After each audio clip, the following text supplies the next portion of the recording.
Alam mo, Jose Enrique, kung tutuusin, ikaw rin ang may kasalanan kung bakit pumipiyok ang mama mo. Kung hindi mo sana sinabi sa kanyang totoo, di sana tahimik pa ang buhay natin. Isipin mo to, Jose Enrique. Pag hindi nakapagpigil ang mama mo at sabihin niya ang totoo kay Carlos Miguel, sa tingin mo ba hindi ako palalayasin ng kapatid mo? At pag nangyari, tapos na rin tayo. Hindi mo na ako makikita kahit kailan. Gusto mo ba yun? Mamili ka, Jose Enrique. Tutulungan mo ba ako mapatahimik ang mama mo? O ako mismo ang magsasabi kay Carlos Miguel tungkol sa totoong pagkatao ko?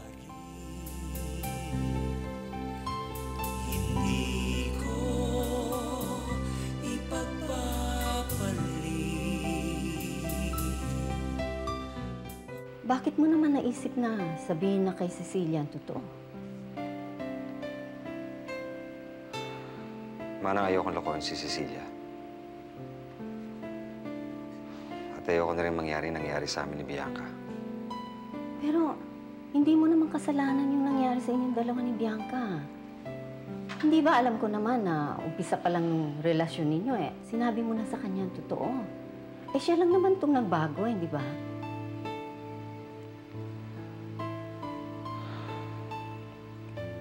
Si Cecilia kaya, Mana. Kung sabihin ko sa kanyang totoo,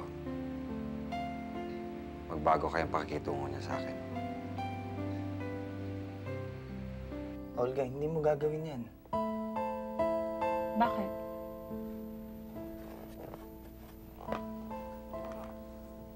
Mahal na mahal kita. Ayokong mawala ka sa akin. Ayokong masayang lahat ng pinagpaguran ko. Makita lang kita. Kung ganun, Jose Enrique, kung ayaw mo akong mawala sa piling mo, magtulungan tayo.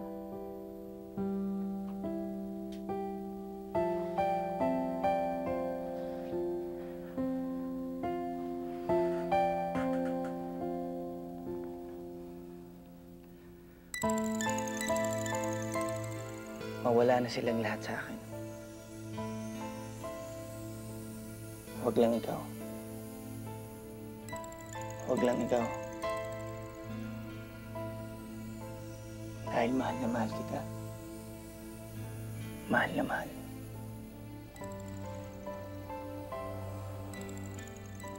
Oy! Oy! Tingnan nyo. Tingnan si Apollo. Huwag niyong papansinin pag dumaan tayo. Huwag niyong papansinin. Kailangan hayaan natin siya mapahiya. Okay? Dahil pag pinansin niyo yan, magkasulian tayo mga kandila natin. Okay? Okay. Kailangan mataray.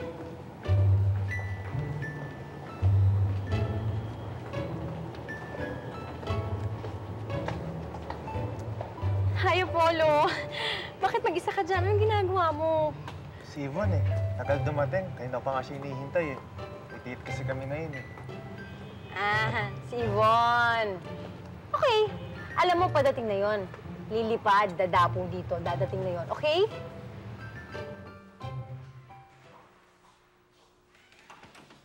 Ba't ngayon ka lang? Saan ka galing? Nagsimba ako. Dapat nga dadaan pa ako kinain kaya lang naisip ko na gabi na. Pumunta nga ako ng sampagita para sa altar Dali lang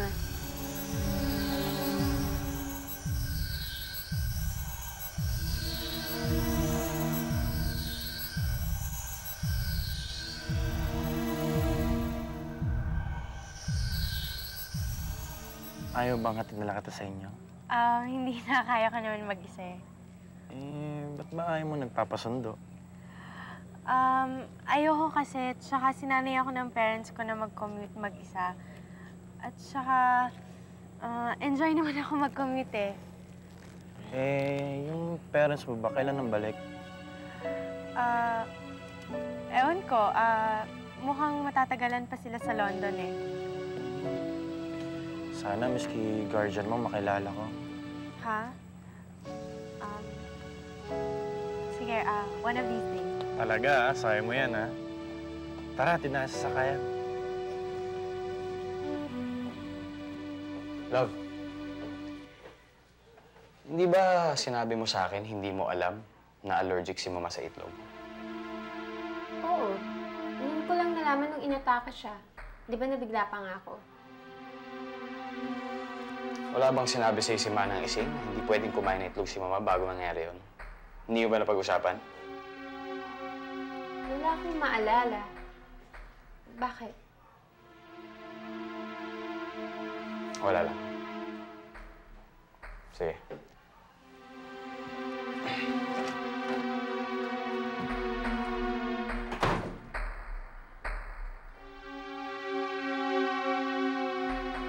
Pwede bang tumulong?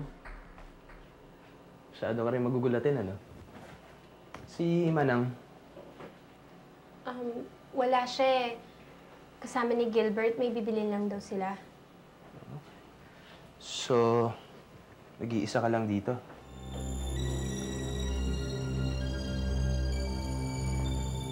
Ano ka matakot sa akin? Di naman ako masamang tao eh.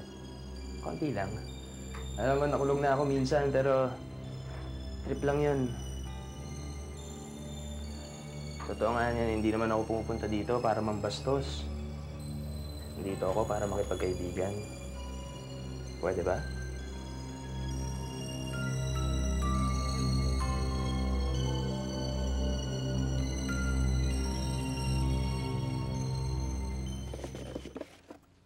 Nandito pa pala ito.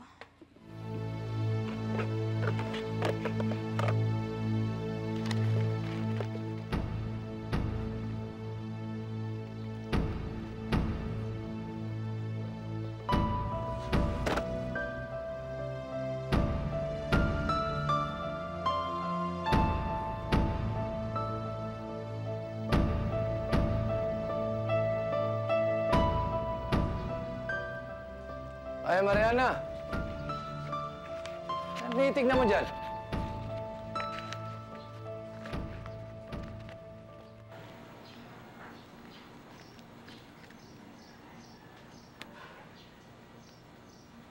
Para saan ito? Wala lang ho Manang Ising. Baka gusto niyo ho kasi mag-shopping. Natutuwa ho ako sa inyo dahil ang bait-bait niya sa akin.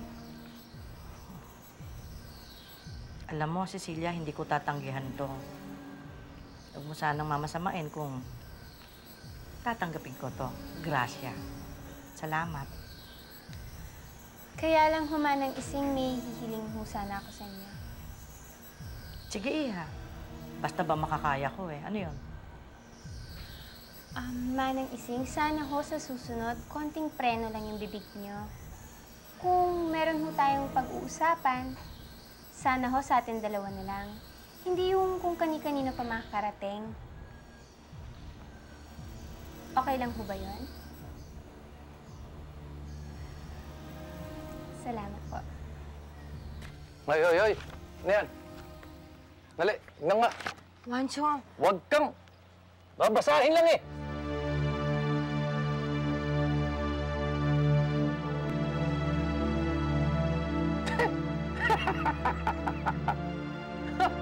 Hanep! Ricky! Ricardo lang, pariki-riki pa. Ay, Mariana, ikaw ba umaasa kang babalikan ka pa nito, Ricardong ito? Oh. Sabagay, magaling ka na naman. Baka sakaling pwede ka na niyang pagbigyan. Pero hindi. Matay ko maisipin. Eh, puro mancha yung balat mo, parang kang mapa. Sino mapapatol sa'yo?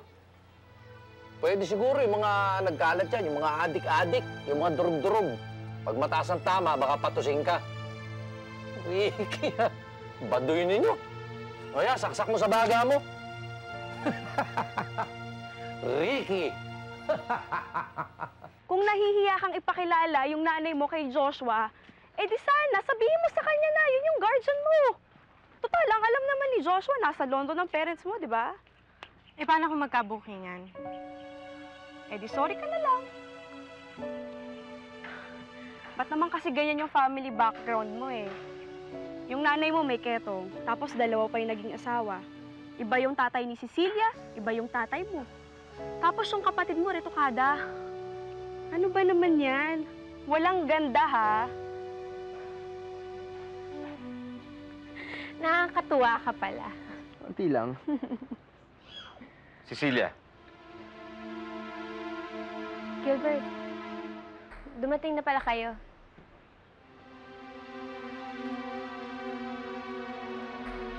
sino si Cecilia pumasok sa loob?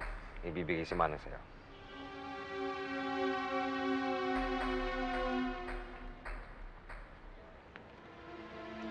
Okay din pala siya, no, kuya?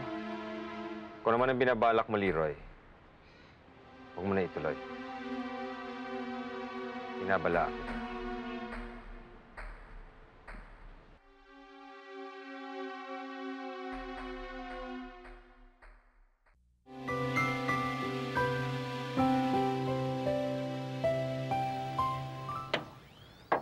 Nandiyan ba si Mrs. Altamonte? Sige po, sir. Tuloy na lang po kayo dun. Thank you.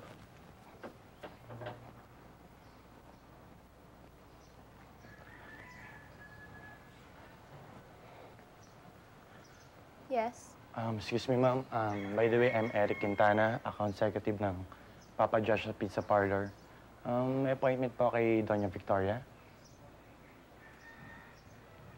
I don't think she's feeling well.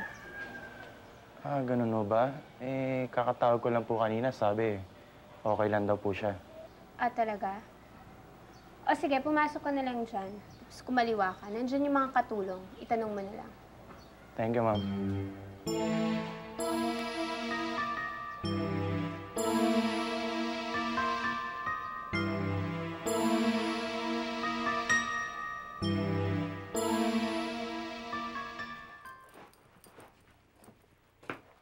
Ay, nako, Jimboy.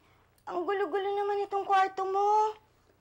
You're not a little boy anymore. Kailangan matuto ka na mag-fix ng things mo. It's your job naman po, di ba, Yaya? Ako, tingnan mo itong katwiran nitong batang to.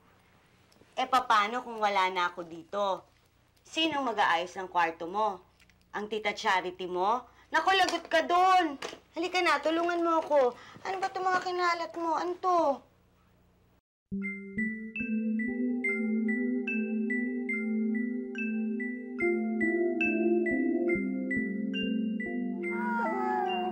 Hello, baby. Hello, baby Jimboy. Nandito na ang mami. Ang gwapo-gwapo naman batang to. Jimboy, sino to? That's my mom.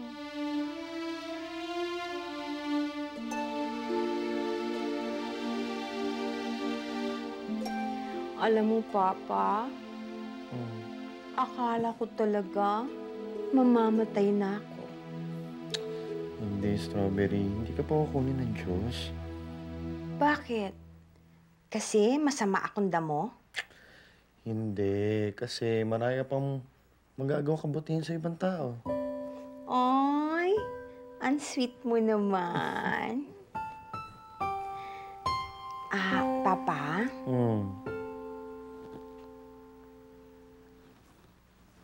Doon tayo. Saan? Doon, oh. Ika. Doon kasi hindi pa ako masyadong magaling. Kailangan ko ng injection na ito.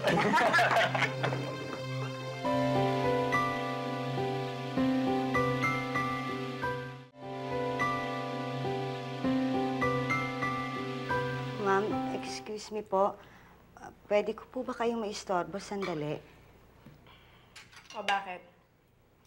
Ma'am, kasi nakita ko po ito sa kwarto ni Jimboy.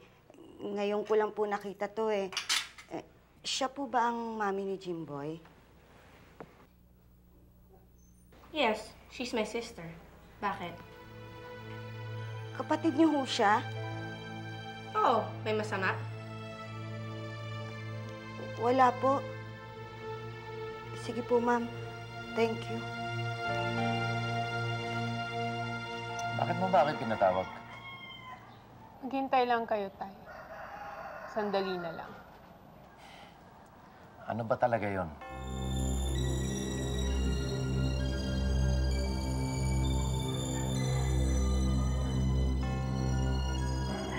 Nakita niyo yung lalaki yun, Tay?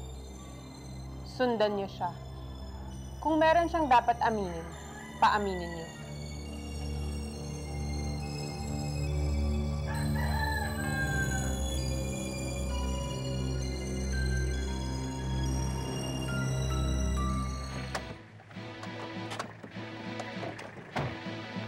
Ano to? Halika rito. Halika rito! Pare, walang laman. Anong ginagawa mo rin sa mga Altamonte, ha? Wala po. Wala po. Anong wala?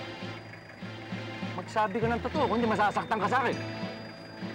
Anong ginagawa mo ron? Dinahalo ko lang po yung shot ako dyan sa strawberry. Sinong strawberry? Sinabi ko na sa'yo, magsalita ka, ha? Kung hindi, masasaktan ka sa akin. Si Doña Victoria ho.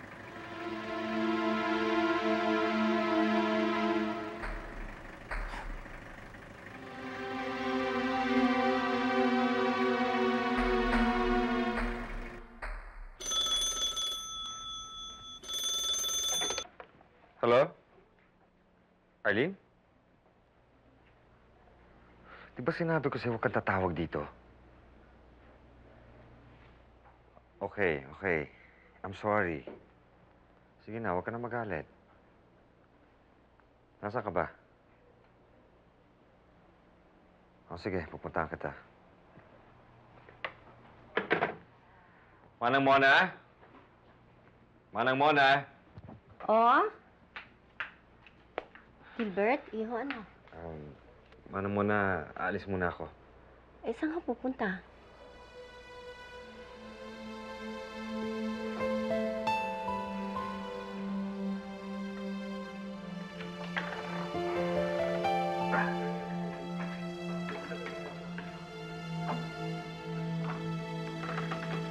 Mama, kumain na ho kayo habang mainit pa yung pagkain. At saka don't worry, wala naman ho yan itlog eh. Ang akala mo siguro, madadaan mo ko sa pagpapasweet mo, ano? Mama, wag na kayo magmatigas. Tutal, tayong dalawa lang naman talaga magkakampi, hindi ba? Noon yon, hindi na ngayon. Kahit ano pang gawin mo, sasabihin ko kay Carlos Miguel ang totoong tungkol sa'yo. Ganun ho ba, Mama? O di sige, kung talagang hindi ko na kayo mapipigilan, di go ahead. Sabihin niyo sa kanilang totoo. Kung gusto mo, sasamahan pa kita. Pero Mama, sasamahan niyo rin ho ba ako kapag sinabi ko kay Papang tungkol sa lover mo? Sino ba yon? Si Joshua Madrigal.